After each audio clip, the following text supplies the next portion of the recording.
आप सबका फिर से स्वागत है मेरे YouTube चैनल आरजे रजनी में। मेरी पहली वीडियो को प्यार देने के लिए आप सभी का बहुत बहुत धन्यवाद।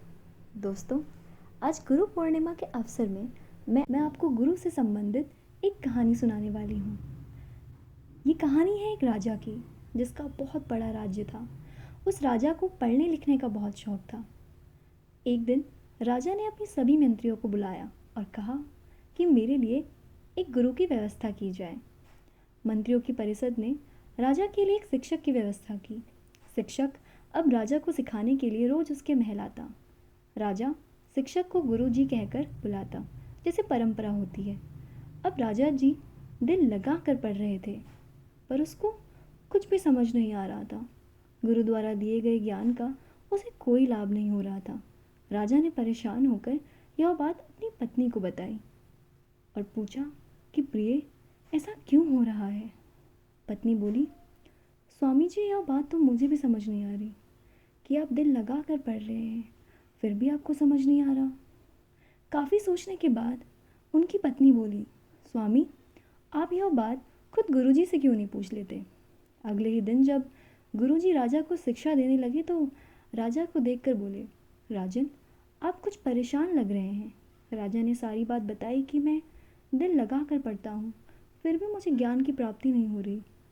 तब गुरुजी बोले, राजन, बात बहुत सीधी सी है। आप राजा हो और अपने अहंकार के कारण आप हमसे ऊंचे स्थान पर बैठते हो और हम नीचे स्थान पर, जबकि एक गुरु का स्थान सबसे ऊंचा होता है, एक राजा से भी ऊपर। गुरु परमात्मा का दूसरा रूप है, इसलिए उसे भगवान समान दर्जा देना होना चाहिए। राजा की समझ में सारी बात आ गई। अब वह नीचे बैठने लगा और अपने गुरु को आदरपूर्वक ऊपर बैठाने लगा और मन में शांति होने से उसे सब कुछ समझ में आने लगा।